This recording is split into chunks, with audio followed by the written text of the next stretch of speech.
Spring 1944. Great George Street, Whitehall, London. 3 floors beneath the Treasury building, past the sandbagged entrance, and down corridors that smell of damp concrete and disinfectant.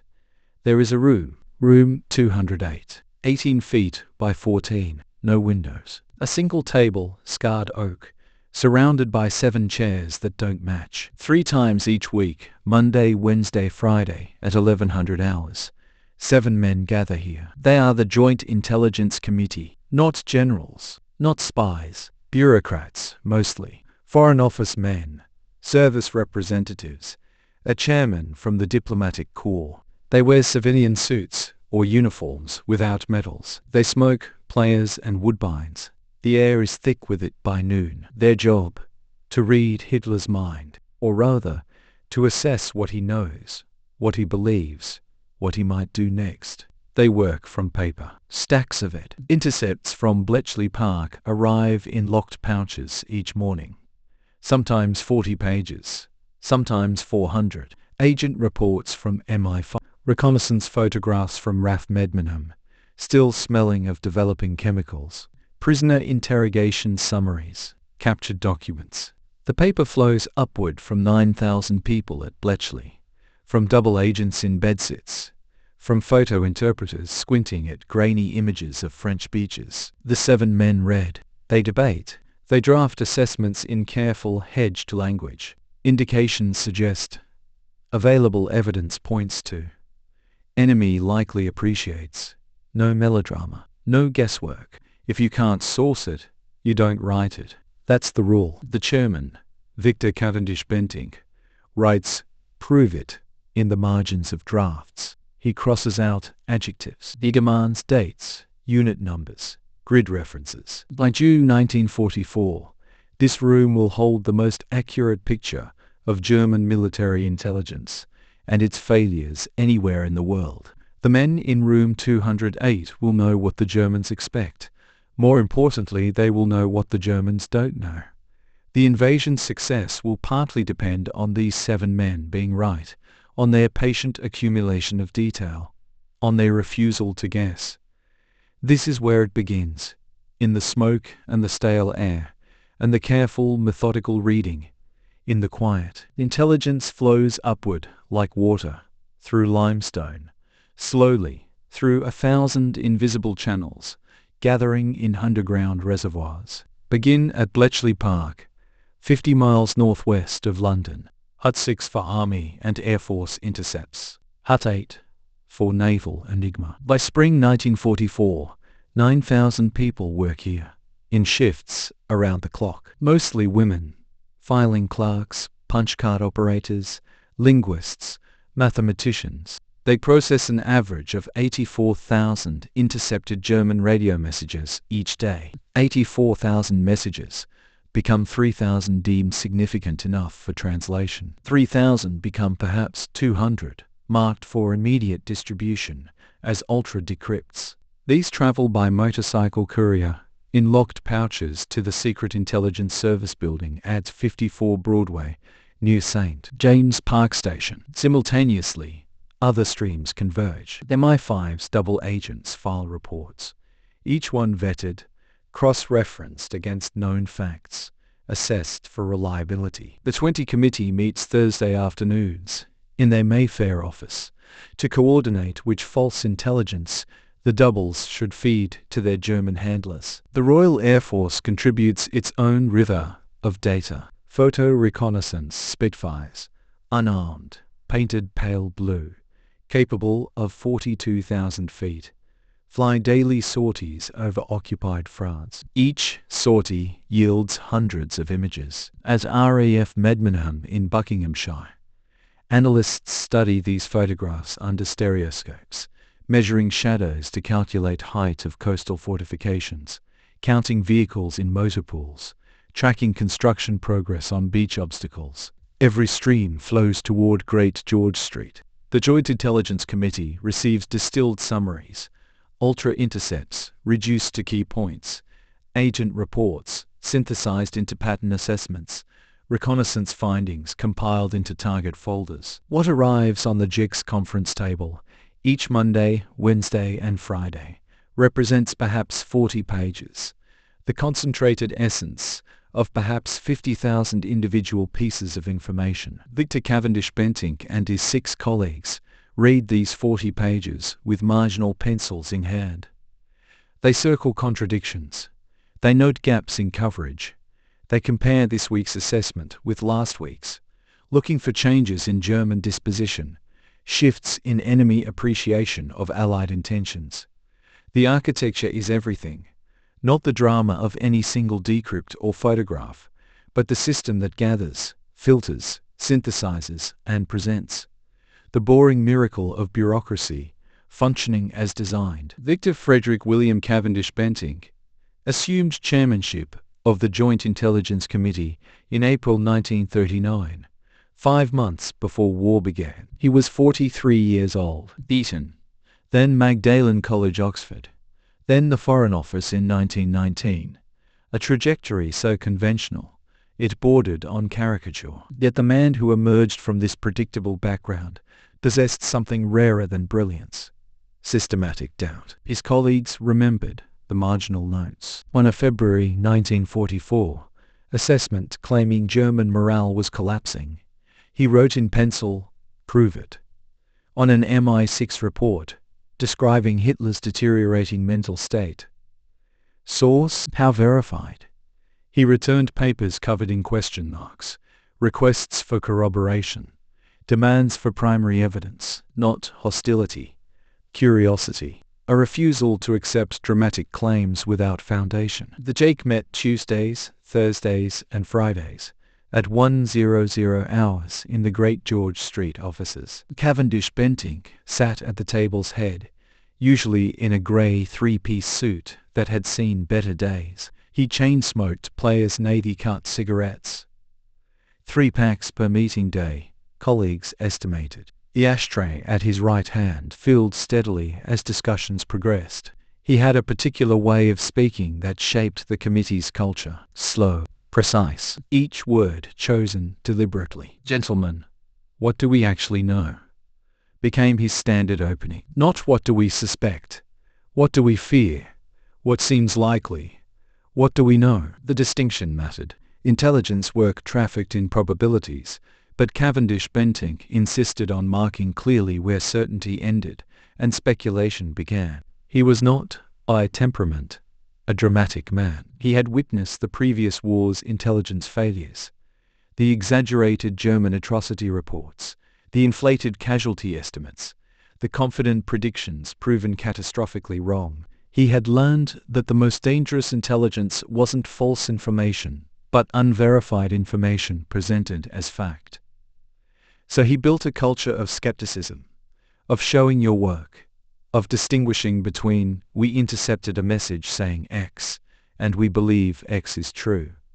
This methodical temperament would prove, in the months ahead, to be exactly what was needed. Across the channel in Berlin, there was no equivalent room, no single table where intelligence flowed together. The Oberkommando der Wehrmacht, the Armed Forces High Command, maintained its own intelligence staff. From der Heer West, Foreign Armies West, analyzed Allied capabilities under Colonel Alexis von Rohen. The Abwehr, military intelligence under Admiral Wilhelm Canaris, until February 1944, ran agents and collected raw information. The Sicherheitsdienst, the SD, Himmler's SS intelligence service, operated its own networks and trusted no one outside the party. 4 organizations, 4 filing systems, 4 chains of command leading to different desks, different ministers, different visions of the war.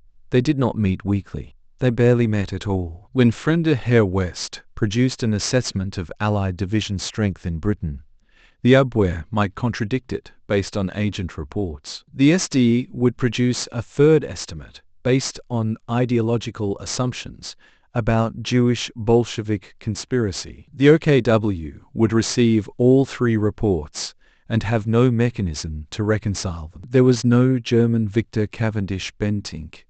empowered to demand, which source is most reliable? Show me the evidence. Prove it. Instead, intelligence flowed upward through separate channels to Hitler himself, who trusted his intuition over analysis, who had declared himself a genius of military strategy, who made decisions based on will rather than evidence. The British system assumed intelligence officers were smarter together than apart. The German system assumed the Führer was smarter than everyone. One approach created the Joint Intelligence Committee. The other created a void where synthesis should have been. By spring 1944, this structural difference mattered more than the courage of individual agents or the sophistication of code breaking. The Germans would collect vast amounts of information about Allied invasion preparations.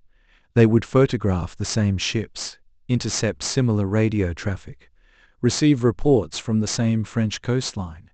But they had no mechanism to transform information into intelligence, no room where it all came together, no process that turned data into understanding, the mirror image that never was. On January 15, 1944, the decrypt arrived at the Joint Intelligence Committee offices from Bletchley Park. Intercept reference CX MSS T26734. The source: a radio transmission from Field Marshal Erwin Rommel to Oberkommando der Wehrmacht, sent 2 days earlier from his new headquarters at Fontainebleau. Rommel had been appointed in November to inspect the Atlantic Wall defences.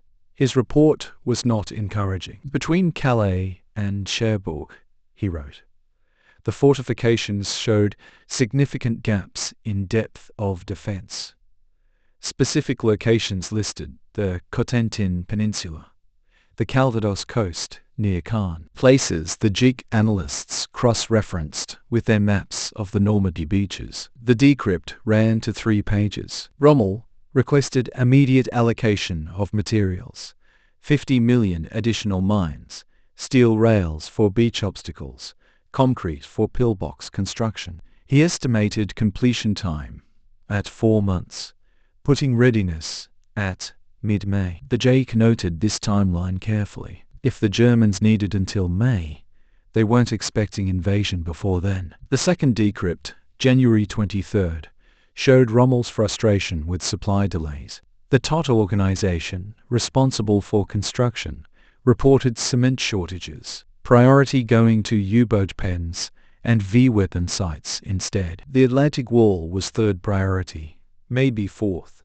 By month's end, the JIC had compiled these intercepts into assessment, JIC 4426. The key sentence typed on page 4, enemy appreciates invasion, probable between Calais and Cherbourg, but defensive preparations suggest completion not anticipated before summer. This was the advantage Bletchley provided, not just knowing German positions, but reading German assessments of their own readiness. The Wehrmacht was telling Hitler they weren't ready. The JIC was reading over Hitler's shoulder. Victor Cavendish Bentinck added a marginal note to the assessment in his precise handwriting. Germans racing against clock, they believe shows more time than we intend to give them. The advantage of knowing not just what the enemy knows, but what they think they have time to do about it. The intercepts kept coming, 3, 4, 5 per day, through February. Each one a small window into German planning. Each one filed, cross-referenced, analyzed. The patient work of intelligence, reading the enemy's mail, one decrypt at a time. 21 miles. That's the distance from Dover to Cap Gris-Nez, the narrowest point of the English Channel. On clear days, German observers could see the white cliffs with binoculars. It was the obvious place, the logical place, the place where any reasonable military planner would cross. And so the Germans fortified it accordingly. By March 1944, the JIC's Coastal Analysis Section, working from RAF reconnaissance photographs, had counted the gun emplacements. Between Calais and Boulogne, a 30-mile stretch, the Germans had installed 132 heavy coastal batteries.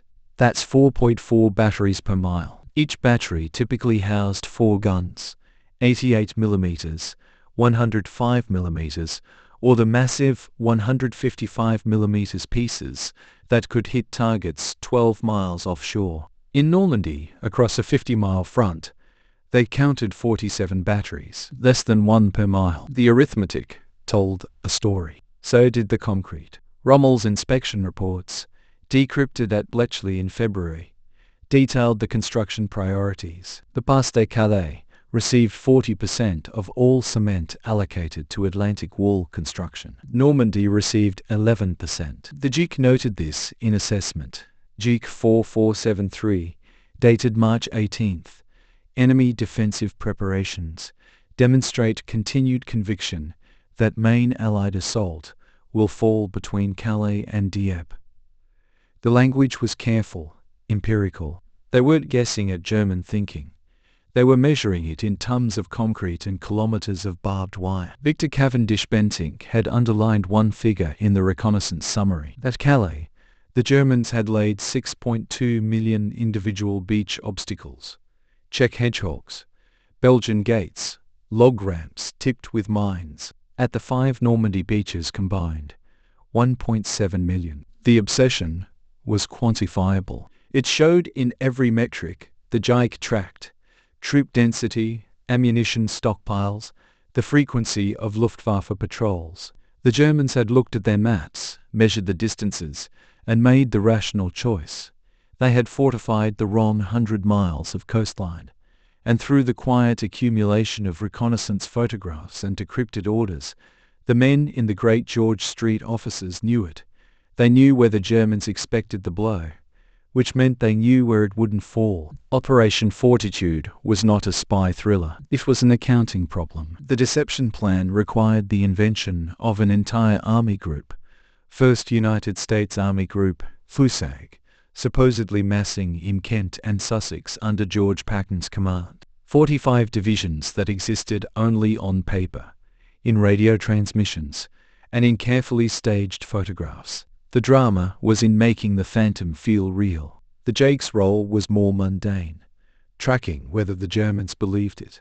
This meant reading their mail. Every week, Bletchley Park forwarded ultra-decrypts of German intelligence assessments to Great George Street. The JIC analysts, Victor Cavendish Bentinck, his deputy Dennis Capel-Dunn, the service representatives, would spread the intercepts across the conference table and ask a simple question: are they buying it? March 1944. A decrypt from Fremde Heer West, German Army Intelligence, references Allied forces in southeastern England. Estimated strength, 22 divisions. Actual strength in that region.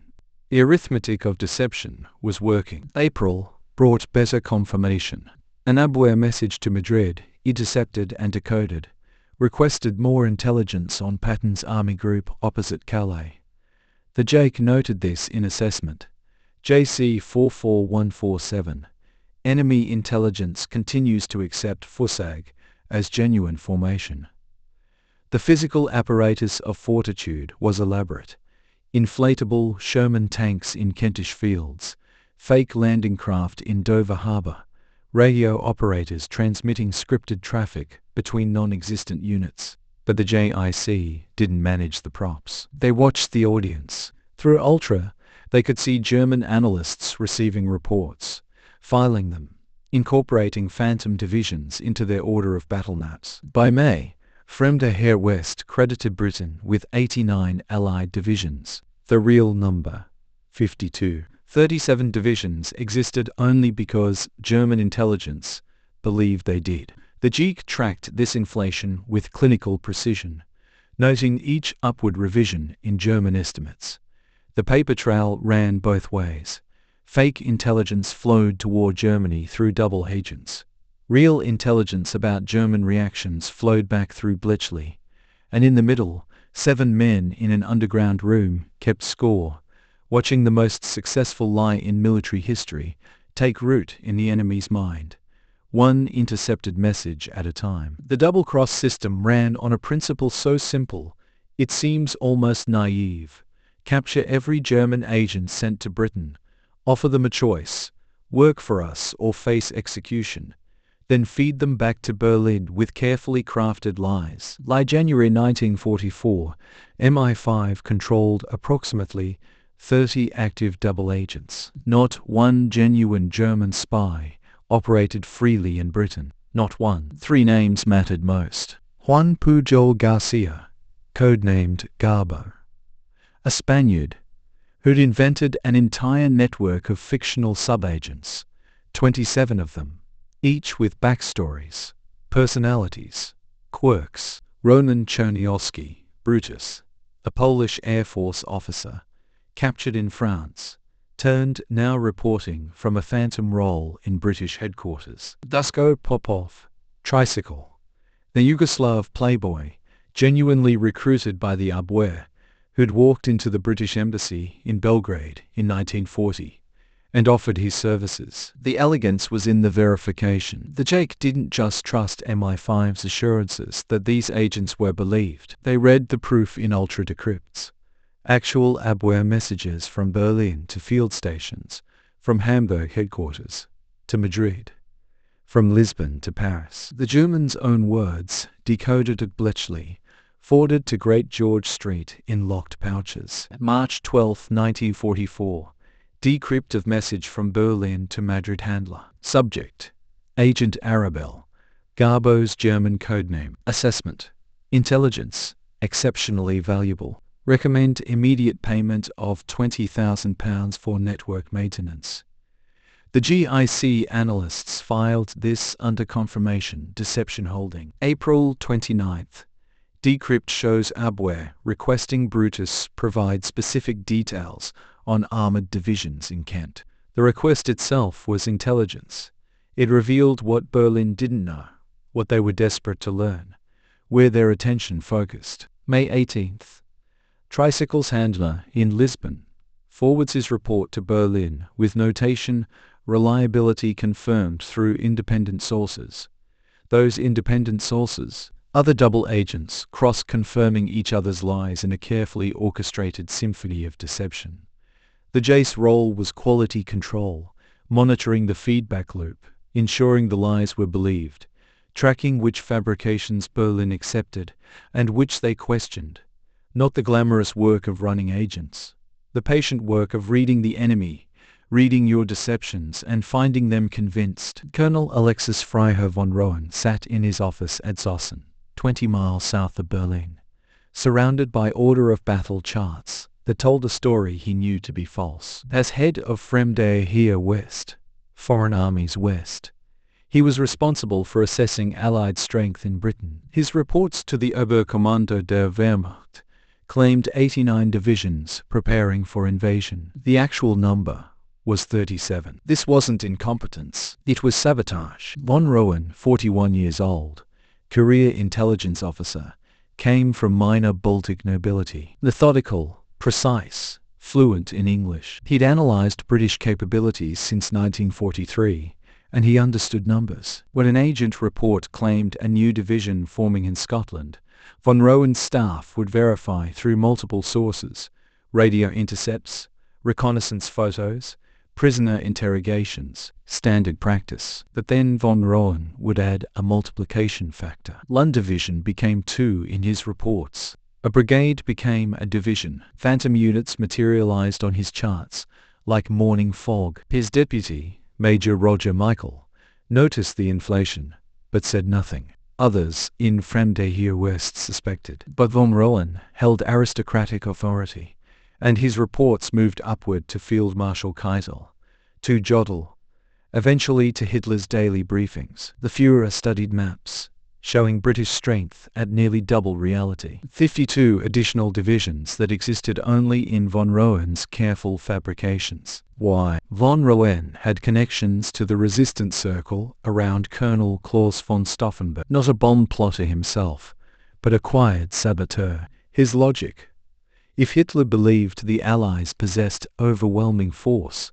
he might seek negotiated peace rather than fight to annihilation. Inflate the threat, make victory seem impossible, force rationality upon a regime beyond reason. The British Joint Intelligence Committee, reading German assessments through ultra-decrypts, noticed the inflated numbers by March 1944. They didn't understand the reason, not yet, but they recognized the opportunity. German intelligence believed in phantom armies. Operation Fortitude could feed that belief. Von Wren's inflation had created a cognitive space where deception could flourish.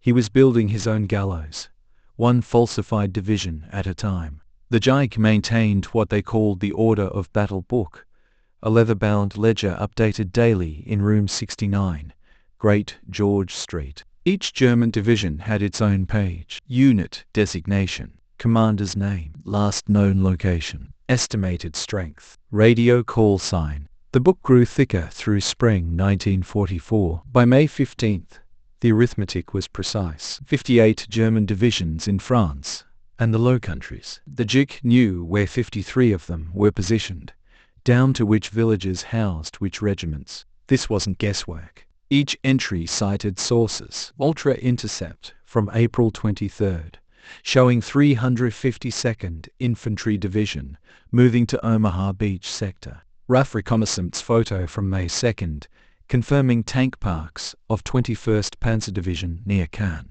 Agent report from May 9th, identifying insignia of 716th Infantry Division in coastal pillboxes. The Germans were doing the same arithmetic, but their ledger told a different story. Femdehera West estimated 89 Allied divisions in Britain. The actual number was 37. 52 phantom divisions existed only in German filing cabinets, carefully planted through false radio traffic, double agent reports, inflatable tanks photographed from predictable Luftwaffe reconnaissance routes. The Reich tracked this inflation through Ultra. They read German intelligence assessments.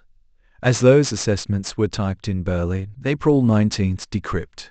Enemy strength estimate revised upward to 79 divisions. May 3rd, revised to 89 divisions. Each inflation noted in Reich margins with quiet satisfaction. The Germans were counting ghosts. But the precision worked both ways. The Reich knew the location of 12 panzer divisions in France. They knew 12th SS Panzer was at the Zoo, 85 miles from Normandy beaches. They knew Panzerlehr was at Chard, 115 miles distant. They knew both required Hitler's personal authorization to move, and they knew, through intercepts of Wehrmacht command protocols, that authorization typically took 6 to 8 hours to obtain.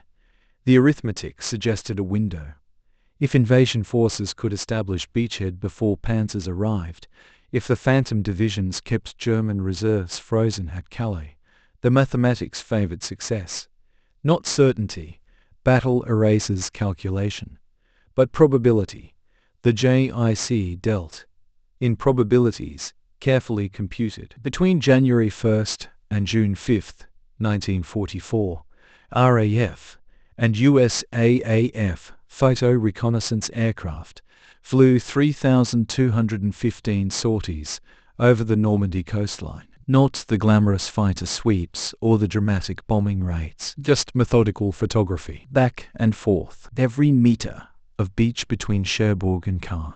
The aircraft were Spitfire PR Mark 11s, stripped of guns and armor, painted pale blue, carrying fuel tanks where ammunition had been. They flew at 28,000 feet, above flak range, cameras clicking every few seconds. Each sortie produced hundreds of images. Each image required analysis. In Megmenham, Buckinghamshire, the Central Interpretation Unit employed 3,000 interpreters. They worked in shifts, examining photographs through stereoscopes, noting every change. A new pillbox near Colleville. 12 additional beach obstacles at low tide off the Erville. 87 anti-glider poles, Rommel's asparagus, installed in fields behind Saint-Mere-Église. The Reich received weekly summaries, not the photographs themselves, but distilled intelligence, construction rates, defensive priorities. By April, they knew the Germans were installing 1,200 poles per week. They knew the tidal range, 21 feet at spring tide. They knew which beaches had clay subsoil that would bog down tanks, which had firm sand. They knew something else. The photography was asymmetric. The Luftwaffe flew perhaps 24 reconnaissance sorties over southern England in early 1944. Fuel shortages, fighter losses, lack of long-range aircraft. The Germans were defending blind, building obstacles against an invasion force they couldn't observe. One detail the interpreters noted in May: fresh tank tracks on roads behind Omaha Beach, but the tanks themselves photographed 15 miles inland. The Germans were practicing mobile defense, keeping armor back from the coast. The GIC assessment circulated to Eisenhower's staff. Enemy expects to counterattack after landing, not prevent it at waterline. 3,000 sorties, millions of photographs, thousands of analysts. The patient accumulation of detail that would save lives on June 6th, not through dramatic intelligence coups, but through simple, relentless observation, knowing the ground before setting foot on it. By April 1944, the Joint Intelligence Committee had achieved something rare in warfare: accurate prediction without surprise. Their assessment, JE 44191, dated April 18th, ran to 14 pages. The conclusion, paragraph 47, was precise. Enemy dispositions suggest continued belief in Pas-de-Calais as primary objective. Secondary landings elsewhere considered possible but diversionary. Victor Cavendish Bentinck had underlined one phrase in his copy: continued belief, not suspects or may believe. Continued. The Germans had been wrong in March. They remained wrong in April. The JAIC could track the persistence of error. The evidence arrived daily. Ultra Decrypt CX SST 168, 52, April 22nd. 15th Army requests additional concrete for pillbox construction near Calais. 3,000 tons allocated. In Normandy, 7th Army's request for 1,000 tons. Denied, low priority. Reconnaissance photographs from April 29th showed the arithmetic of German expectation. Between Calais and Boulogne, 88mm gun emplacements every 1.2 kilometers. Between Carentan and Grand Camp in Normandy, one every 4.7 kilometers. The Germans were fortifying where they expected the blow. The JAIC's confidence came from accumulated detail, not intuition. They knew where 58 German divisions stood. They knew which panzer units had fuel for immediate movement, 7, and which didn't. They knew Rommel inspected Normandy beaches on May 3rd and returned to Germany by May 5th, unconvinced of imminent threat there. The strange comfort of this knowledge: the invasion would not surprise the Germans in general. They expected it, prepared for it, obsessed over it. But they would be surprised by its location, its timing, its weight. Expecting invasion everywhere meant being ready nowhere in particular. In the great George Street offices, someone, probably Cavendish Bentinck, had written in the margin of JIC 44191, "They see it coming. They're looking the wrong direction." 8 words. The entire intelligence picture, distilled. The satisfaction wasn't in knowing secrets. It was in knowing what the enemy knew, what they believed, where their attention focused. The Germans would not be caught sleeping. They would be caught looking east when the blow came from the south. Group Captain James Stagg sat in a different kind of intelligence room, one where the enemy was atmospheric pressure and the weapons were barometric readings from ships at sea. Dunstable, Bedfordshire, the meteorological headquarters, where 6 forecasting teams worked in shifts, tracking weather systems across the North Atlantic. Stagg, a tall Scot with a precise manner, coordinated their predictions for Eisenhower. The invasion required specific conditions: winds below force 4, cloud ceiling above 3,000 feet for bombers, visibility over 3 miles for naval gunfire, low tide at dawn, a narrow window. The Joint Intelligence Committee cared about weather for a different reason. They wanted to know what the Germans could see coming. In 1940, German weather ships had ranged as far as Greenland, giving Berlin 3 to 4 days warning of Atlantic storm systems. By 1944, those ships were gone. Ultra intercepts confirmed it. the last German weather station in Greenland, code-named Holzau, evacuated September 1943. The Luftwaffe still flew high-altitude reconnaissance over the Atlantic, but infrequently. Fuel shortages. Bomber Command had seen to that. The Jake's assessment, filed April 1944, German meteorological forecasting capability degraded to 24 to 36 hours advance warning. They could see weather over France. They couldn't see what was forming 500 miles west, over the open ocean. This mattered because the brief clearing that Stagg would eventually predict for June 6th, the gap between two low-pressure systems, originated far out in the Atlantic. The Germans, looking at their weather maps on June 4th and 5, saw only storms, continuous storms. They stood down their coastal patrols. Rommel drove to Germany for his wife's birthday, confident the weather made invasion impossible. The JIC noted this blind spot in their files, not with triumph, just the methodical recording of an advantage. The Germans couldn't see the weather coming, which meant they couldn't see the invasion coming, even when it was already at sea. Meteorology as intelligence. The wind and waves as allies, but only if you could read them from farther away than your enemy could. The Kriegsmarine's intelligence apparatus in 1944 was the most fragmented of all German services, not simply divided, actively hostile to coordination. The Naval War Staff in Berlin, the U-Boat Command in Paris, the Coastal Defense Liaison Officers, scattered along the Atlantic Wall, three separate chains of command that communicated through formal memoranda, often weeks late. By June 1944, only 5 operational U-boats remained in the Western Channel approaches, down from 40 the previous summer. The Joint Intelligence Committee tracked this decline through ultra-intercepts of daily position reports, through reconnaissance photographs of empty submarine pens at Brest and Saint-Nazaire. Each concrete pen photographed, each vacant berth counted. The numbers told a story of attrition the Germans themselves seemed unable to synthesize. The Kriegsmarine knew Allied naval strength with uncomfortable precision. Their BED signals intelligence had broken Allied convoy codes intermittently throughout 1943. They understood the scale of American shipbuilding. Liberty ships launching every 42 days. Escort carriers every month. Admiral Donnett's staff prepared detailed assessments of Allied destroyer strength, 412 vessels in Atlantic and Channel commands, as of May 1944. But this knowledge couldn't travel. Naval intelligence reported to naval commanders, the Army generals controlling coastal defense batteries, the Luftwaffe officers directing reconnaissance flights.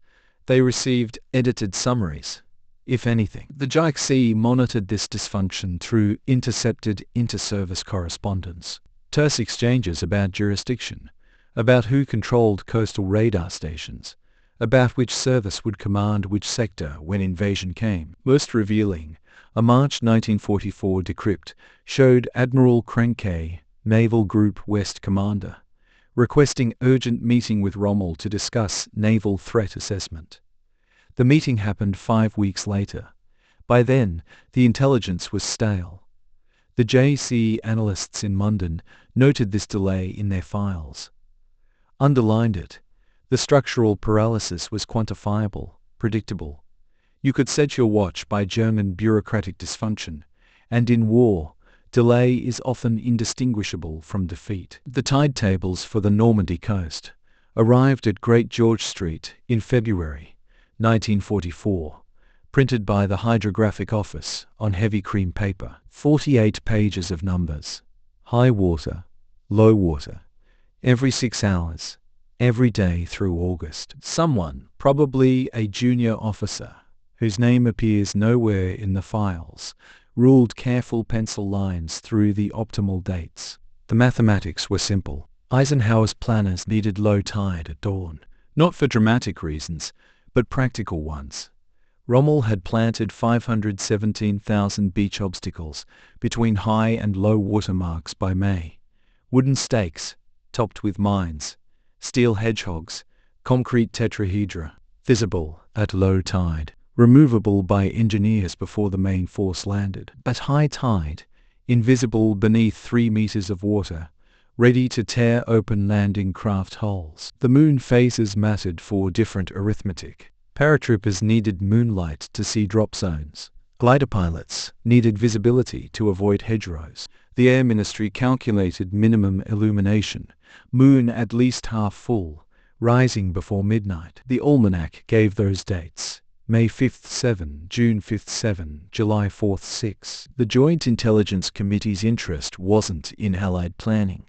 That was decided elsewhere. Their question: did the Germans understand the same constraints? A JIC assessment from April 1944, reference JIC 44157, analyzed captured German planning documents. Yes, German naval staff had calculated identical tidal requirements. Their meteorologists tracked the same moon phases, both sides reading the same astronomical tables, reaching the same conclusions about when invasion was possible. The divergence came in where ultra intercepts showed German 7th Army in Normandy on alert during the May window. Nothing happened. Stand-down orders issued May 10th. The pattern repeated. High alert, then relaxation. By early June, some coastal units were scheduled for exercises, moved away from beaches during the optimal invasion window. The Germans knew when. They positioned for the wrong place, and they were learning, through repetition, to discount their own correct predictions about timing. The JIC noted this in their June 3rd assessment, with characteristic understatement. Enemy alertness may be diminished by false alarms.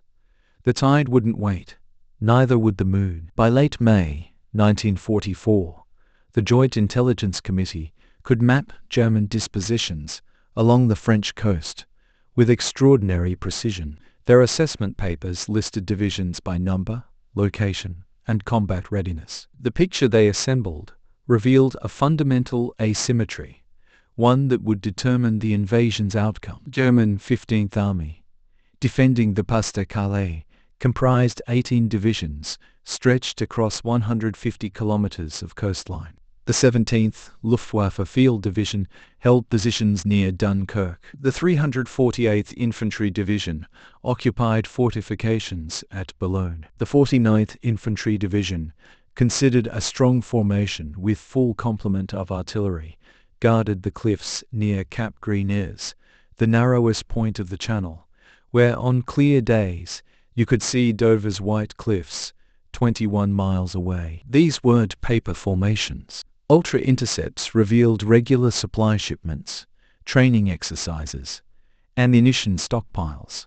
The 12th SS Panzer Division, stationed near Lisieux, could reach Calais in 8 hours. Panzer Lehr Division, perhaps the best-equipped armored formation in France, waited at Le Mans, positioned to reinforce Calais, not Normandy. 7th Army in Normandy told a different story. 14 divisions, but many were static infantry, older men, limited transport, assigned to fixed defensive positions. The 716th Infantry Division, defending the beaches where Americans would land on June 6th, had an average age of 36. Many soldiers were Ostrucken, Soviet prisoners, who'd volunteered for German service to escape camps. Their loyalty was questionable. Their equipment was second-rate. The JIC's May 28th assessment, reference JIC 44217, stated plainly: enemy main strength concentrated 15th Army sector. 7th Army dispositions suggest secondary priority. They knew the numbers. 15th Army, 130,000 combat troops. 7th Army, 80,000, many in undermanned divisions. The Germans had positioned for the wrong invasion. They'd placed their best divisions, their mobile reserves, their densest fortifications where the attack wasn't coming. Logic had led them astray. The shortest distance across the Channel had seemed the obvious choice. And so they waited at Calais, ready and strong, guarding empty water, while 150,000 Allied soldiers prepared to land 100 miles west, where defenses were thinner, reserves fewer, and confusion would reign for crucial hours. By February 1944, German military intelligence, the Abwehr, was compromised at its core, though Berlin didn't yet know it. Admiral Wilhelm Canaris, who'd run the service since 1935, was dismissed on February 18th. His replacement wasn't another intelligence professional. Walter Schellenberg, an SS officer 33 years old, absorbed the Abwehr into his SD foreign intelligence apparatus. The merger took 6 weeks. During that interval, agent networks went unmonitored.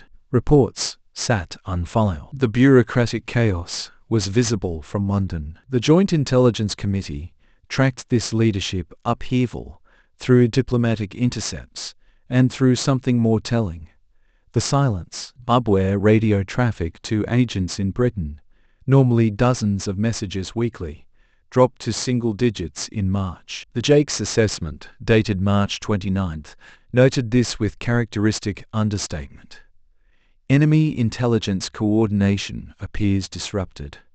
What the Jake knew but couldn't yet prove was more fundamental. Every Abwehr agent in Britain had been captured or was invented. Not most. Every single one. Arthur Owens, the first double agent, recruited in 1939. Wolf Schmidt, parachuted into Cambridgeshire in 1940, turned within hours. Costa Caroli, landed same night, turned after 3 days. By 1944, MI5's registry listed 39 controlled agents, all reporting to the Abwehr, all supervised by British handlers. Berlin didn't know because the reports kept coming. Agent Snow in London, Agent Tate in Kent, Agent Mutt in Dover. Their wireless sets operated by MI5 officers in safe houses across southern England, transmitting carefully crafted intelligence. Enough truth to maintain credibility, enough falsehood to support fortitude. The Abwehr's blindness was structural. No mechanism existed to verify agent reports independently. No cross-checking between services. When Agent Garber reported 50 divisions in southeast England, no one in Berlin could confirm through reconnaissance or signals intelligence.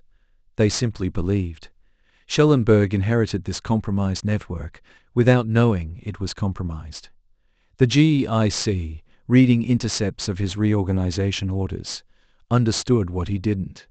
German intelligence in Britain was a British operation, feeding carefully measured deception to an enemy who'd lost the ability to distinguish truth from fiction. The first 5 days of June 1944 brought a peculiar calm to the Great George Street offices. The JC's overnight watch team, 3 officers rotating in 8-hour shifts, monitored ultra-decrypts as they arrived from Bletchley Park, still warm from the teleprinter. June 1st. Routine. German 7th Army Headquarters in Le Mans reported completion of beach obstacle construction at grid reference 49.3 north. Rommel inspected 15th Army positions near Calais, sent optimistic assessment to Berlin. Nothing unusual. June 2nd. A small notation. Decrypt showed 21st Panzer Division scheduled for anti-invasion exercises June 4th through 6th. Exercises during the most likely invasion window identified by both German and British meteorologists. The Jake duty officer, Commander Malcolm Frost, underlined this in red pencil, added a question mark. The margin note survives in the archives. Confidence or blindness. June 3rd brought the Jake's final pre-invasion assessment, document Jake 44227, 11 pages, double-spaced, classified, most secret. The key sentence, paragraph 7. No indication enemy has detected concentration of invasion shipping in Portsmouth, Southampton, or Plymouth harbours. This despite 6,939 vessels assembled, destroyers, transports, landing craft, minesweepers, the largest armada in human history, and German reconnaissance had photographed perhaps 30 ships. Coastal radar stations reported normal channel traffic. June 4th, Rommel departed France for Germany. His wife Lucy's birthday fell on June 6th. He planned to continue to Berchtesgaden, present Hitler with a personal appeal for 2 additional panzer divisions. Ultra decrypt 1847 hours. General Feldmarschall Rommel departed La Roche-Guyon 600 hours. Destination Holingen, 500 kilometers from Normandy beaches. June 5th, late afternoon. Increased BBC radio traffic to French resistance networks. German listening posts noted this, reported to 15th Army intelligence. Assessment. Possible sabotage operations, routine resistance activity, not invasion precursor. The eerie calm before. Everything the Reich had predicted. German attention fixed on Calais. Key commanders absent or distracted. No heightened alert status. The silence in the intercepts was itself intelligence. Sometimes what the enemy doesn't see matters most. The night of June 5th, 1944. In the underground rooms at Great George Street, a skeleton crew mans the overnight watch. 3 analysts, a signals officer, 2 typists. The clatter of teleprinters never stops. Bletchley Park feeds intercepts continuously, even at 2200 hours, even at midnight, even at 130 on the morning of June 6th. What German intelligence detects: increased radio traffic across southern England. The volume spikes at 2100 hours. The Joint Intelligence Committee's overnight team notes this in the log. At 21:15, monitoring stations pick up the BBC French service broadcasting the second half of Verlaine's poem, Blessant mon corps d'une langueur monotone. The pre-arranged signal to the French resistance. German listening posts in Normandy hear it too. 15th Army headquarters at Tourcoing intercepts the broadcast.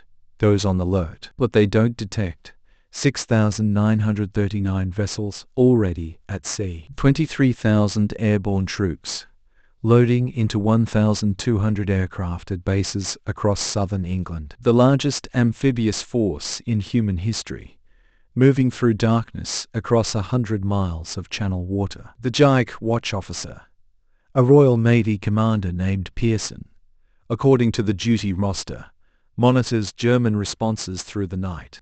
Ultra intercepts arrive every 20 to 40 minutes. At 145 hours, routine Luftwaffe weather report.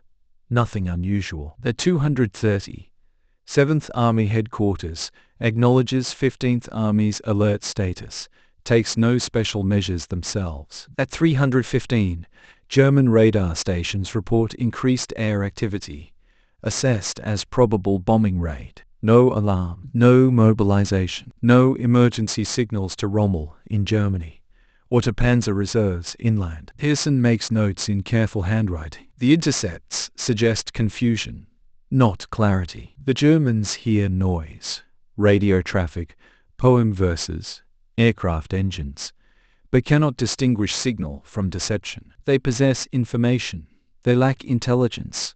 By 400 hours, the first landing craft are 12 miles from the Normandy coast. In the Great George Street basement, Pearson prepares the overnight summary for the morning shift. The Germans, he writes, show no indication of detecting the invasion fleet. The machinery of analysis continues, methodical and precise, even as history pivots in the darkness over the channel. At 2 in the morning, on June 6, 1944, Major General Wilhelm Richter, commanding the German 716th Infantry Division, telephoned 7th Army headquarters in Le Mans, with a report that would seem, in retrospect, almost comically precise. British paratroopers were landing east of the Orne River. American paratroopers were dropping near Sainte-Mère-Église. Gliders were coming down in fields behind the coastal fortifications. Richter's division held 50 kilometers of Normandy coastline, with 10,000 men, many of them conscripted Poles and Russians. He needed reinforcements immediately. 7th Army headquarters, in a chateau 150 kilometers from the beaches, assessed the situation as diversionary. The real invasion, they remained convinced, would come at Calais. These airborne drops were merely a feint to draw reserves away from the 15th Army sector. The duty officer logged Richter's report and recommended waiting for daylight before committing the mobile reserves. The Joint Intelligence Committee's overnight watch team in London, reading ultra-decrypts in near real time, observed this confusion with something approaching clinical fascination. German commanders were debating among themselves whether this constituted the actual invasion or merely the elaborate preliminary to Operation Fortitude's phantom assault on Calais. Each hour of debate was an hour the panzer divisions remained stationary. By 4 in the morning, naval bombardment had begun.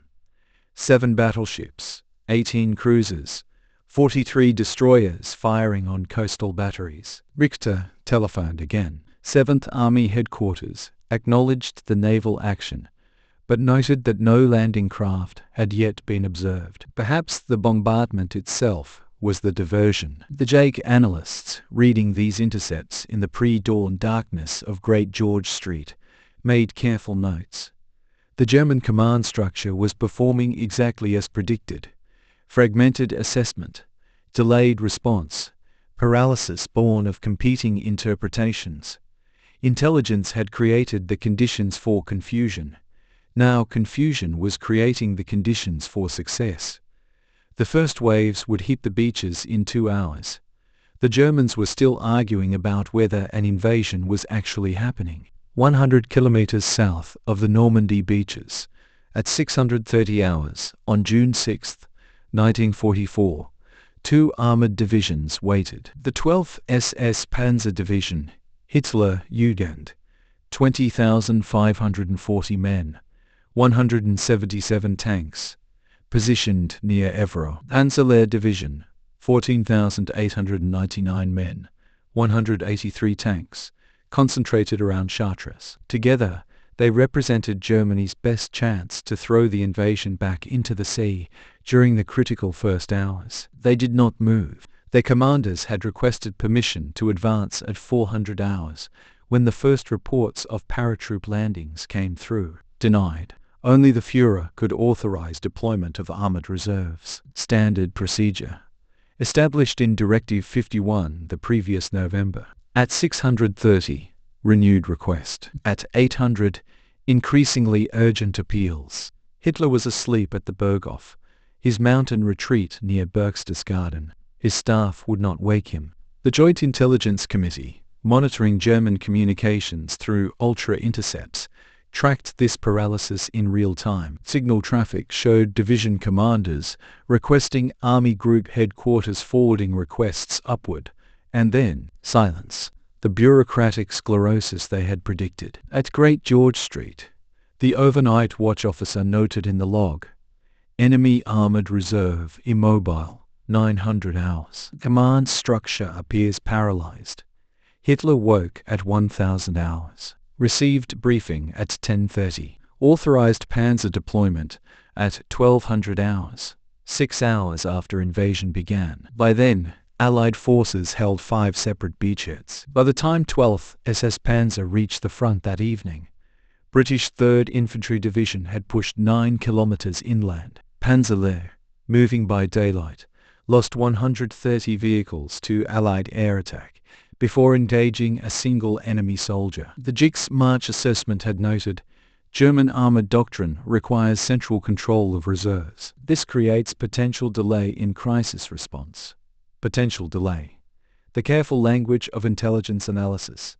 In practice, it meant 6 hours of daylight, while 2 armored divisions sat idle, waiting for one man to wake up and issue an order. The distance from Chartres to Omaha Beach, 280 kilometers. Driving time at Panzer March speed, 8 hours.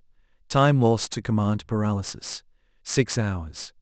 The arithmetic of invasion, written in hours and kilometers. Throughout June 6, 1944, the German 15th Army sits motionless along the Pas-de-Calais coast. 18 divisions, 270,000 men, arrayed between Dunkirk and the Somme estuary. Artillery zeroed on beach approaches. Panzer units, fueled and ready. They wait for an invasion that will never come. At 15th Army headquarters in Tourcoing, General Hans von Salmuth receives reports of the Normandy landings at 0700 hours.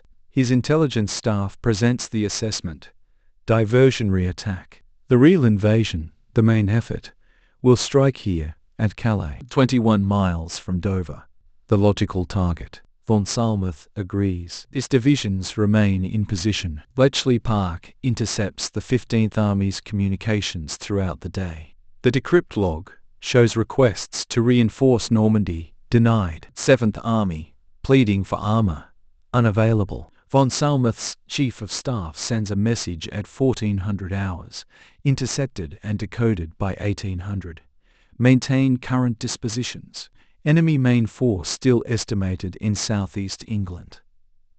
The Phantom 1st U.S. Army Group. 40 divisions that exist only in German imagination, fed by double agents, sustained by fake radio traffic, reinforced by inflatable tanks, photographed by Luftwaffe reconnaissance. The Jake has tracked German belief in this fiction for months, through ultra-intercepts. Now, as real soldiers die on real beaches 70 miles southwest, the deception holds. 15th Army's War Diary for June 6 records routine patrol activity. Some units stand down from morning alerts by afternoon. The 348th Infantry Division, near Boulogne, releases men for evening leave. In Tourcoing, staff officers attend a scheduled briefing on coastal fortification improvements. The machinery of a waiting army, poised for battle in the wrong place. By nightfall, 5,000 Allied soldiers are dead or wounded in Normandy, but 30,000 more are ashore, expanding the beachhead.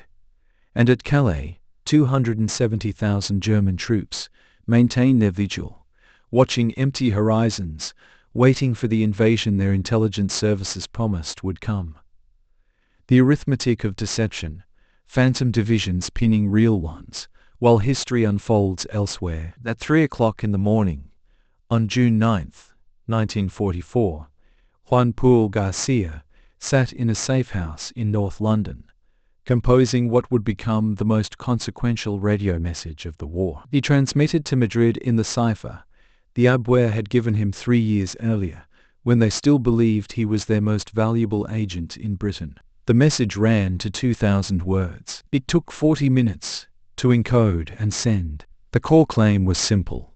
The Normandy landings were a diversion. The real invasion force, 75 divisions under General Patton, remained in southeast England, poised to strike at Pas-de-Calais. Garbo cited specific details his fictional subagents had supposedly observed: tank concentrations near Dover, landing craft in Ramsgate Harbour, troop movements through Canterbury. All invention. All believed. Madrid forwarded the message to Berlin within 6 hours. It reached Hitler's desk by noon on June 9th. At Bletchley Park, cryptanalysts decrypted the Abwehr's response by evening. Your report of 9th June received. Führer considers intelligence exceptionally valuable. You are to be commended for service to the Reich. The Joint Intelligence Committee received this decrypt at Great George Street by midnight. Someone, the duty officer's name is lost, wrote in the margin. They've bought it completely. The operational consequence was immediate and measurable. German 15th Army, defending Calais with 18 divisions, received orders to maintain full readiness. No units were to be transferred to Normandy. Ultra-intercepts over the following days showed 15th Army actually reinforced. 2 additional divisions moved up from southern France, positioned to repel the phantom invasion. Those divisions never came to Normandy. For 7 weeks, while Allied forces struggled through the bocage, while the breakout hung in balance, German 15th Army sat at Calais, waiting for Patton's ghost divisions to cross a channel they would never cross. The JEC tracked this paralysis through daily intercepts.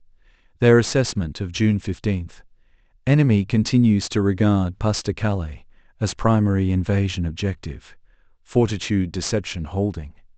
Garbo would later receive an Iron Cross from Germany, an MBE from Britain, the only person decorated by both sides.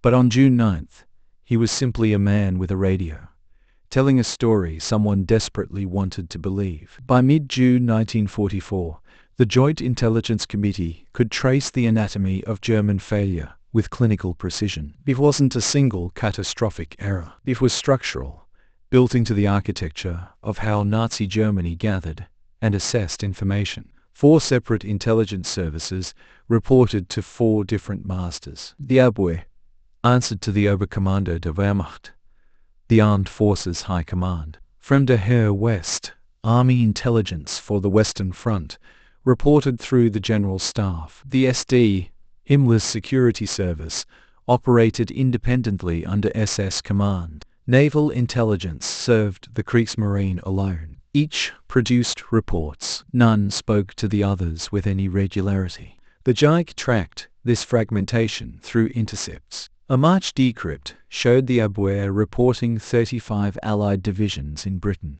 That same week, Fremder Heer West claimed 55. Naval intelligence estimated 42. No mechanism existed to reconcile these numbers, to force the services into a room until they agreed on a single figure. Each commander received different intelligence, made different assumptions, planned for different invasions. Contrast this with Great George Street. 7 men, meeting 3 times weekly, representatives from each service, yes, but empowered to produce unified assessments.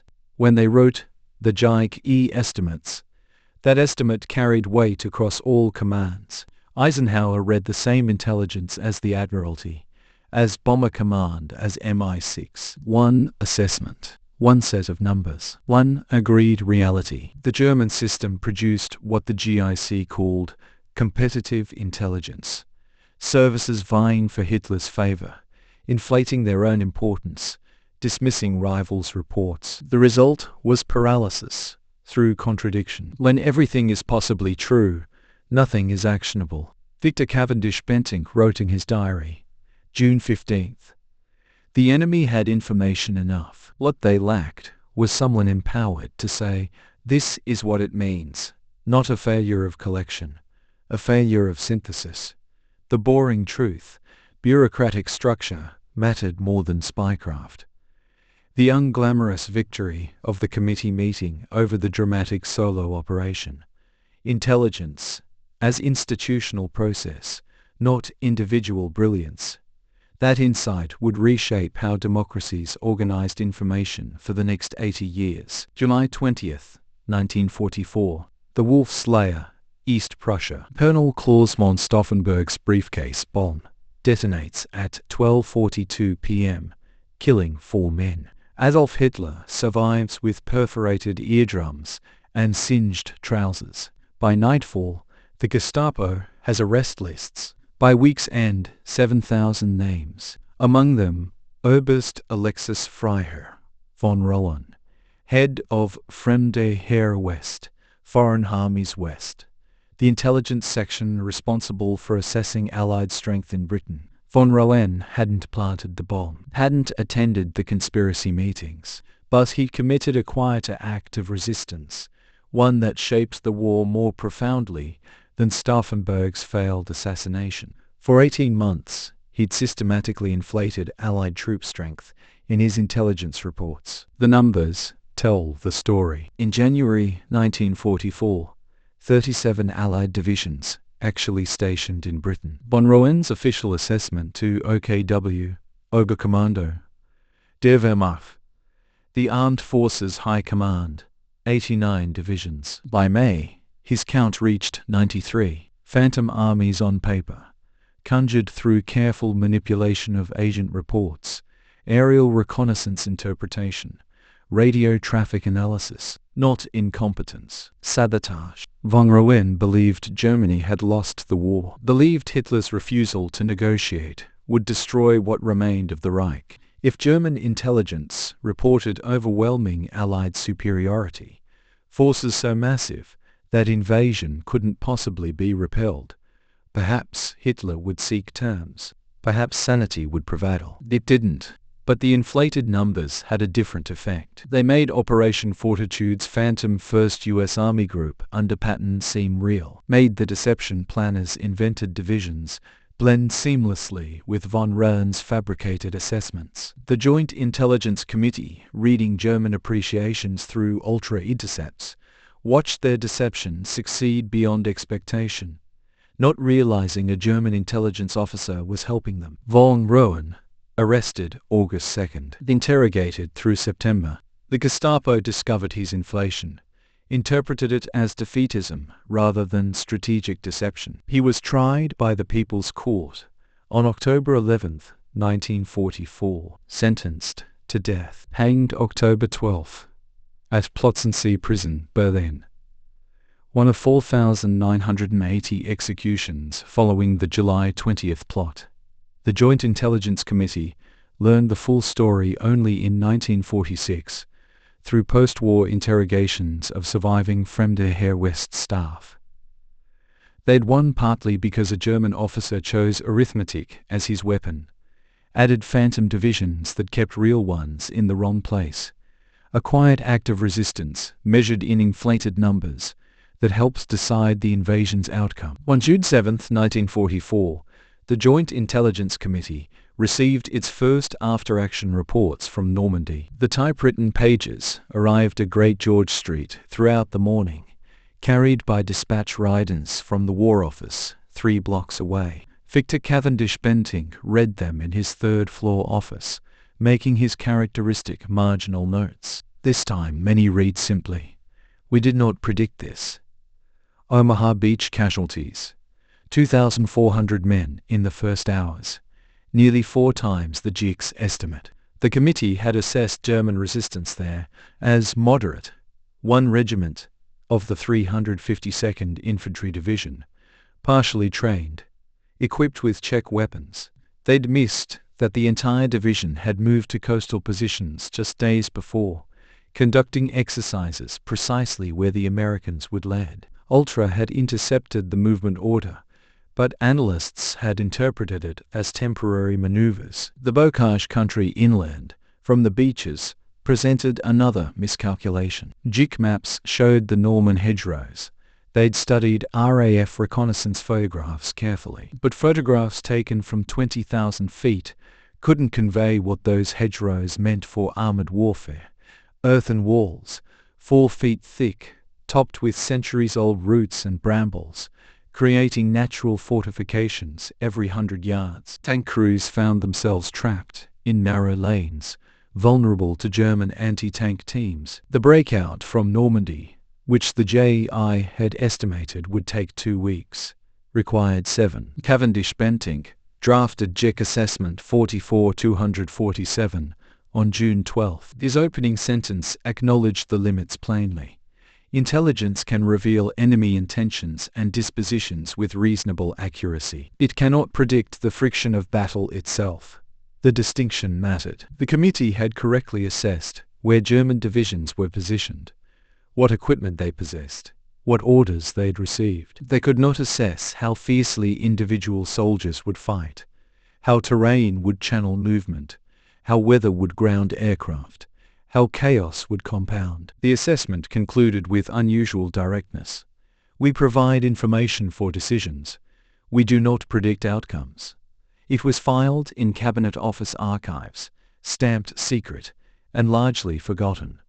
But it represented something important: institutional humility from an organization that had just helped win the intelligence war. They knew what they'd accomplished.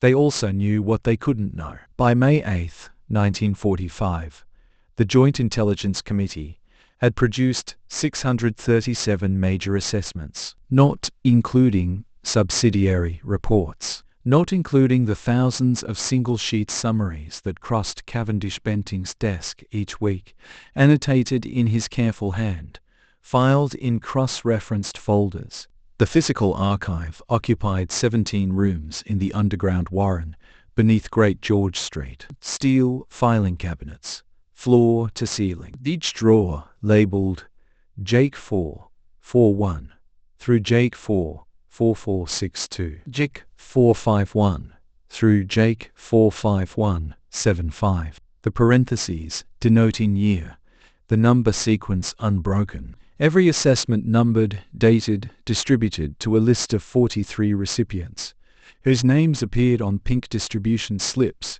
clipped to each copy. 5 carbon copies of each report.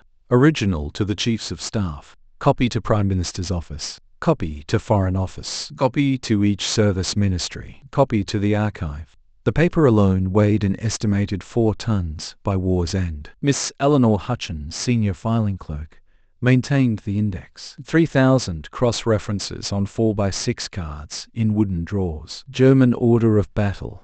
CGIC 4487 112 156 203. Atlantic Wall Defenses. C. Jake 4434 91 147. Enemy Appreciation of Allied Intentions. C. Jake 44191 234 267 318. Her handwriting uniform across 4 years of entries. Blue ink fading to grey. The unglamorous reality of intelligence work. Not the dramatic moment of insight, but the systematic accumulation. Reading intercepts. Comparing yesterday's assessment with today's evidence. Typing revisions. Circulating drafts. Filing copies. The bureaucratic machinery that transformed raw data into actionable understanding. Victory through paperwork. Through Miss Hutchins, knowing exactly which drawer held February's assessment of panzer dispositions. Through carbon paper, ensuring everyone read identical text. Through numbered paragraphs, allowing precise citation in planning documents.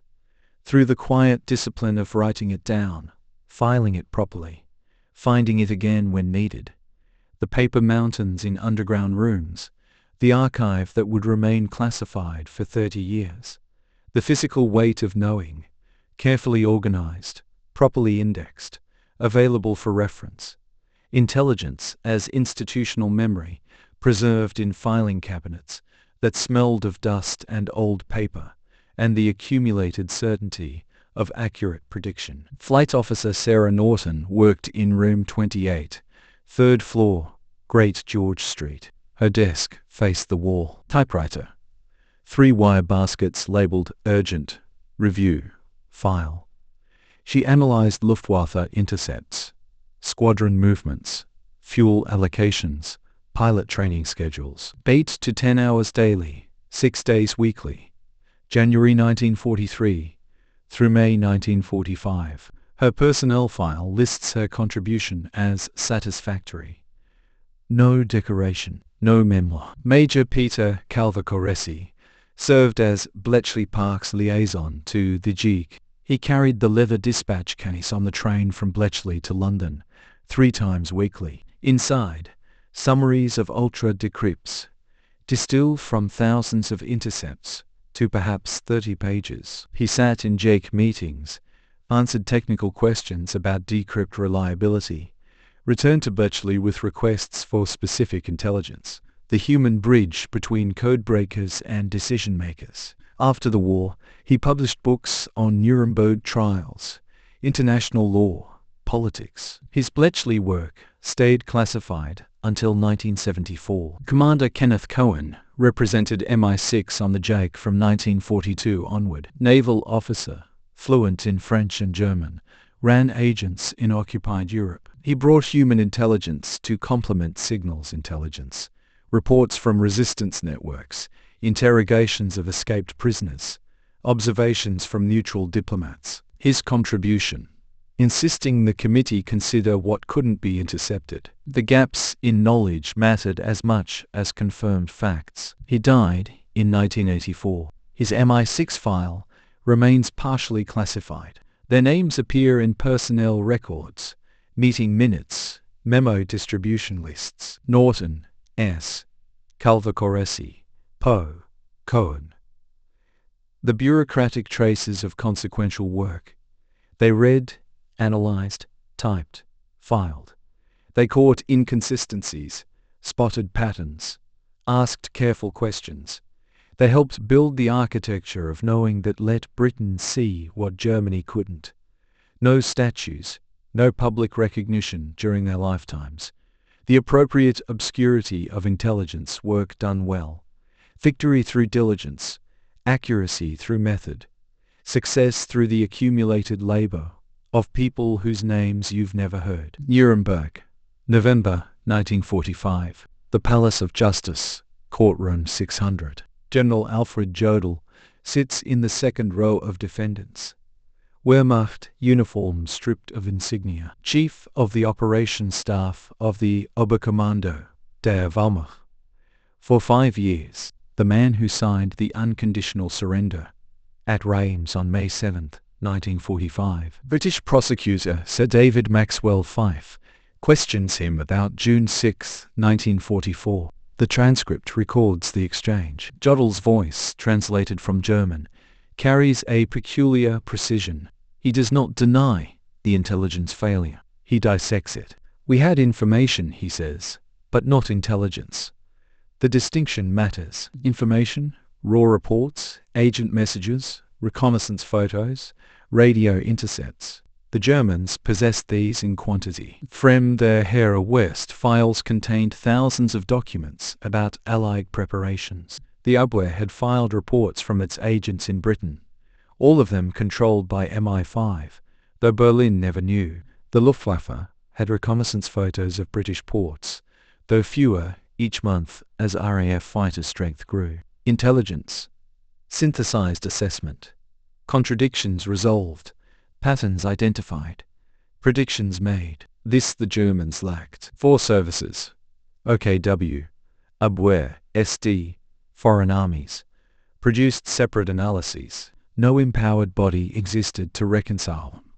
To say definitively, this source is reliable, that one is not. Here is what we actually know.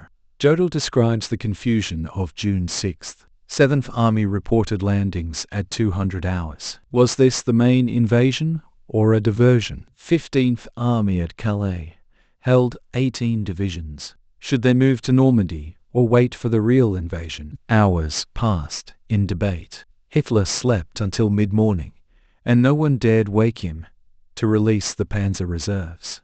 We could not decide, Jodl testifies, because we could not agree on what we knew. Maxwell Fyfe presses. Did German intelligence not detect the massive invasion fleet? Jodl's answer is careful. Detection occurred. Coastal radar stations reported ships. But interpretation failed. Was this the invasion, or was it Fortitude's deception? The information arrived. The intelligence, the confident assessment, never did. The courtroom is silent. Even prosecutors recognize the distinction. Data without synthesis is noise. The Germans drowned in information, while the British swam in intelligence. Washington, September 1947. The National Security Act creates the Central Intelligence Agency, modeled explicitly on British wartime practice.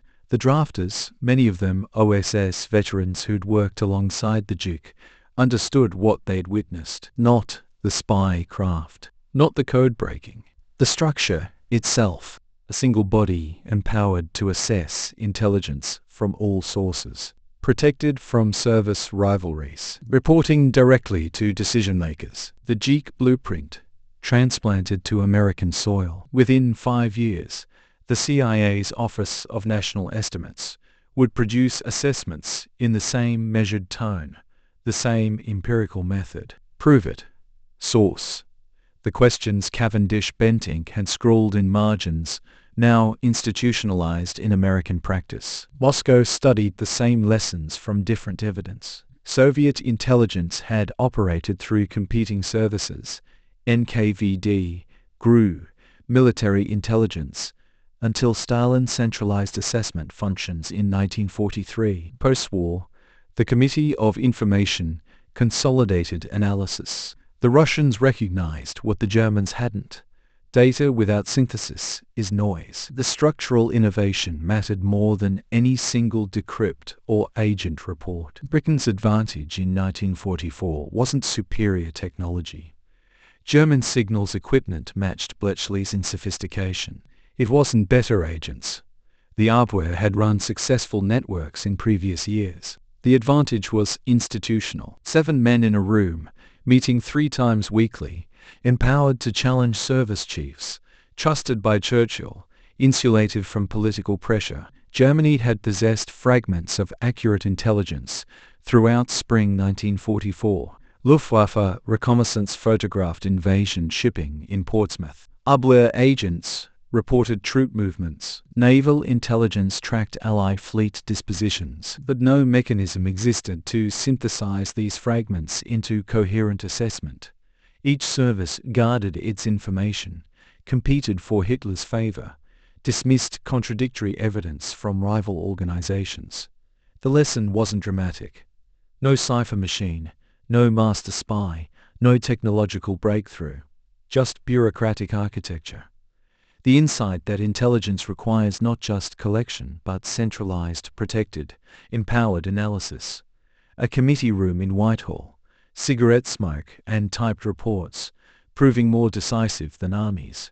The deception held far longer than anyone expected. Through July 1944, as Allied forces fought through Norman hedgerows, German 15th Army remained at Pas-de-Calais.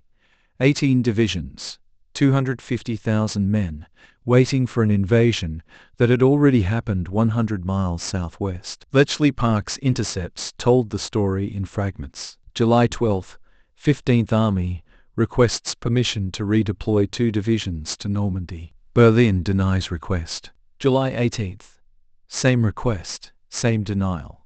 The Phantom 1st U.S. Army Group under Patton. Inflatable tanks in Kentish fields, fake radio traffic, Darbo's invented reports, continued to paralyze German strategic thinking 7 weeks after the real invasion. The Joint Intelligence Committee tracked this paralysis with quiet satisfaction. Their assessment, JIC 44287, dated July 23, noted in characteristically measured language, enemy continues to anticipate major assault, Pas-de-Calais sector. 15th Army dispositions unchanged. No celebration in the phrasing, just the facts, carefully verified. Not until August 6 did German High Command finally authorize 15th Army redeployment. By then, Patton's actual Third Army, not the Phantom Fusag, had broken out at Avranches. The divisions that might have contained that breakout were still entrenching around Calais, guarding against ghosts. Ultra intercept from August 9th, decoded at Bletchley, forwarded to JIC. German intelligence assessment admitting previous estimates. Allied strength in Britain substantially inflated. The admission came too late. 7 weeks of German combat power held in reserve, unavailable for the decisive battle. The JIC's final fortitude assessment, written in September after Paris fell, ran to 14 pages. The conclusion occupied 1 sentence. Most successful strategic dissection in military history. Victor Cavendish Bentinck's marginal note, beside that sentence, preserved in the archive. Prove it.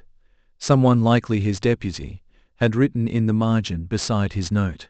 7 weeks, 18 divisions, QED. Even in triumph, the demand for evidence. Even in vindication, the insistence on verification. The bureaucratic rigor that had seen through German confusion now applied to measuring its own success. No drama, just the careful accounting of divisions delayed, weeks gained, lives saved through patient, methodical deception. The Reich Security Main Office occupied a 7-story building on Prince Albrechtstrasse in Berlin. The Abwehr maintained headquarters at 7678 Tippitzufer, 3 kilometers west.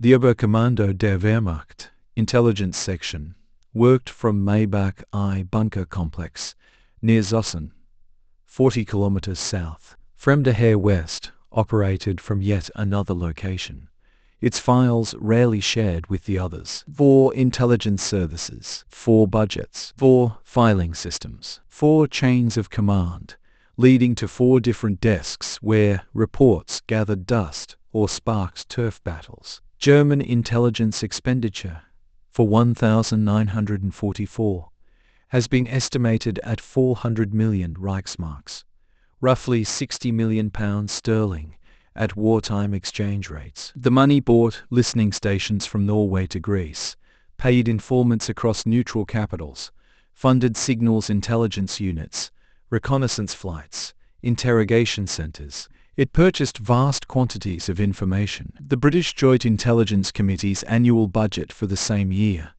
£2,300,000, less than 4% of German spending. The difference wasn't in resources, it was in structure. The Abwehr collected agent reports, but couldn't access Wehrmacht signals intelligence. The SD intercepted diplomatic traffic, but wouldn't share with military intelligence. Himmler and the generals barely spoke. Fremde Heer West analyzed Allied order of battle, but received filtered summaries from other services, never raw intercepts. Each organization protected its sources, its methods, its bureaucratic territory. No central assessment body existed with authority to demand all intelligence, synthesize contradictory reports, present unified analysis to Hitler. When the services disagreed, and they constantly disagreed, no mechanism resolved the conflict. The loudest voice won, or the one closest to Hitler's existing beliefs, or simply whichever report arrived on his desk first. Money cannot buy insight when institutional architecture prevents synthesis. The Germans spent £60 million gathering pieces of an intelligence puzzle, then stored those pieces in 4 separate rooms whose occupants refused to speak to each other. The British spent £2 million, put all the pieces on one table in a basement room on Great George Street, and assembled them methodically, 3 times weekly, with ruthless empirical discipline. Efficiency isn't dramatic, but in intelligence work, it's everything. No medals were struck, no public announcements made. When the Joint Intelligence Committee's members returned to their offices on Great George Street in the weeks after D-Day, they found the same filing cabinets, the same typewriters, the same stack of overnight intercepts waiting for assessment. Victor Cavendish Bentinck received no decoration for his chairmanship during the war years. The work remained classified, would remain classified for 3 decades. He returned to the Foreign Office, served as ambassador to Poland from 1945 to 1947, retired quietly in 1960, died in 1990. Aged 94. His obituary in the Times mentioned his diplomatic service. It did not mention that he had helped orchestrate the greatest intelligence success of the Second World War. The same pattern held for the others. Major General John Sinclair returned to military intelligence duties. Air Commodore William Elliott resumed his career in the RAF. The representatives from MI5, MI6, the Admiralty, all returned to their departments. The secrecy that had protected their work during the war continued to protect it in peace. Their victory was in prediction proven accurate. In June 1944, they had assessed that German 15th Army would remain at Calais, expecting the real invasion there. It did. They had predicted that panzer reserves would be held back, awaiting Hitler's personal release. They were. They had concluded that German intelligence was reading false information from turned agents and believing it. It was. The satisfaction was in being right. In producing assessment, JLAC 44191 in April, and watching it validated in June. In the careful accumulation of evidence, ultra-intercepts, reconnaissance photographs, agent reports, leading to correct conclusions about enemy intentions and dispositions. No dramatic moment of revelation. No single brilliant insight. Just the patient work of reading, analyzing, cross-referencing, typing, filing. 3 meetings per week, every week, for 5 years. Thousands of reports distilled to hundreds of assessments. The unglamorous architecture of knowing. The invasion succeeded for many reasons. Material superiority, tactical innovation, individual courage. But it succeeded partly because 7 men in an underground office had seen clearly what the enemy would do, and had been believed by those who planned accordingly. That was victory enough. The quiet kind. The kind that doesn't require recognition to be real. January 1974. The Public Record Office at Kew receives its first delivery of Joint Intelligence Committee papers. 30 years after D-Day, the standard declassification interval. 17 cardboard boxes, each labeled with War Office reference codes. Cab 81 series. Cabinet Office. Joint Intelligence Subcommittee. 1940 to 1945. The first historian to request access is Professor F.A. Inslee of Cambridge, himself a Bletchley Park veteran. He signs the register, receives the boxes, opens the first file, JIC 4426, dated January 18, 1944. Subject: Enemy Appreciation of Allied Invasion Plans. 7 pages, typescript, margins filled with handwritten annotations in fountain pen. Cavendish Bentinck's distinctive script. Confirm with Ultra next to paragraph 3. Source reliability? Beside a claim about German troop movements, what strikes Hinsley immediately is the tone. No breathless prose, no dramatic pronouncements, just careful hedging. Available evidence suggests. Intercepts indicate. Photographic reconnaissance confirms.